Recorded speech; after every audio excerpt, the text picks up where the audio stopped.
Hello, friends. Dmitry Mikhailov here, also known as Ezida.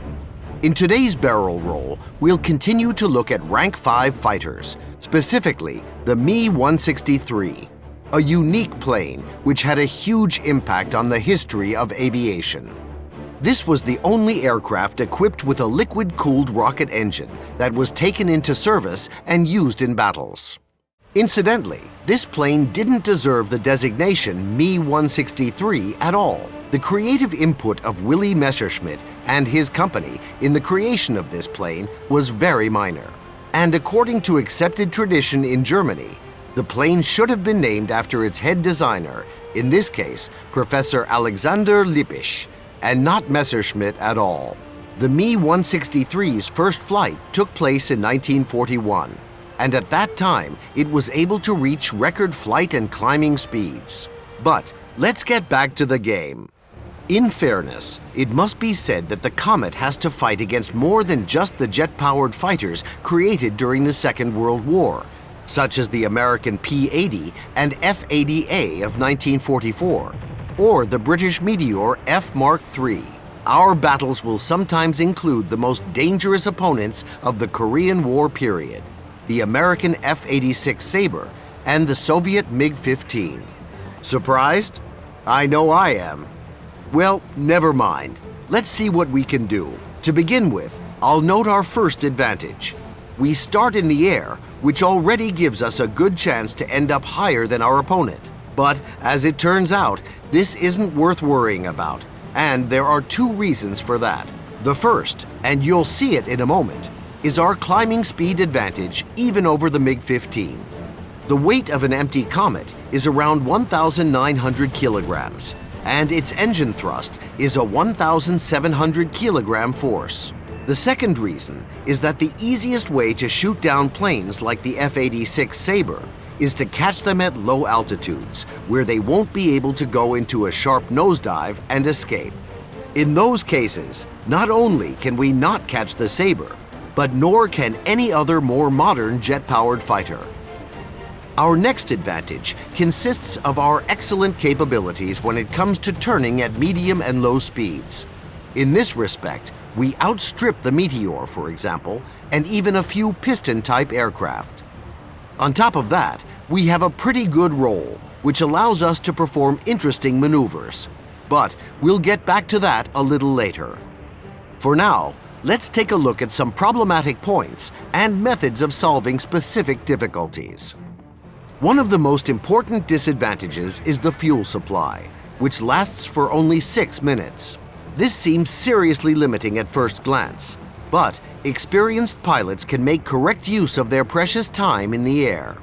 The first step is to quickly gain height and reduce your thrust to 30 to 40%, after which we'll be in standby mode.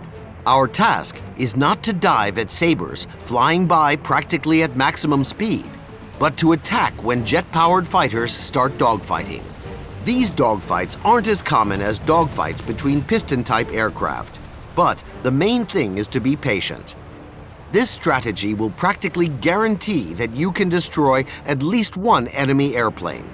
After all, even after just a couple of maneuvers and turns, your enemy has lost a significant amount of its initial speed. When diving at high speed toward an enemy plane, we come up against two problems at once. The first is the risk of tearing off a wing during sharp maneuvers. You certainly can't sharply pull up or quickly roll in the Comet. You have to move your sights quite slowly. Moreover, at high speeds, our elevation rudder is less responsive, and this can cause cases like the one on the screen right now. So, don't be afraid to reduce your thrust to zero. When necessary, the Me-163 can quickly regain its speed. It has excellent acceleration performance. When you dive, don't forget to look behind you, particularly if you get tunnel vision when chasing someone. As you can see, people quickly punish you for this. To ensure that this sort of thing doesn't happen, I advise you learn a certain maneuver. But remember, it has to be done carefully on the Comet. If you have an opponent on your 6, then start with a skewed loop. At a speed of 640, you can boldly pull in the stick, The wings won't go anywhere. At the top of the loop, we break our trajectory with a roll and head upwards again. In this manner, by constantly pulling up and gradually rolling the plane, we perform a rising spiral and lead our opponent along behind us. As you can see, the Comet pulls off this maneuver very well. Now, the question comes down to pinpoint shooting. The weaponry is worth talking about separately. As you know, the Me 163B represented in the game is equipped with 2 Mark 108 cannons with 60 rounds to the barrel. This is a pretty small ammunition complement, and that means you have to shoot carefully. On top of that, the renowned complex flight ballistics of these cannons' shells means that firing them requires a good amount of skill. In this, all you can do is practice.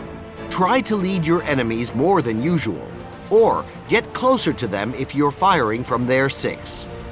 Thankfully, the nimble and fast-moving Comet allows you to do this. Besides the Me 163B with its Mark 108 cannons, there were actually designs for a Me 163C with 20mm MG 151 cannons and greater thrust, but the design never went into series production.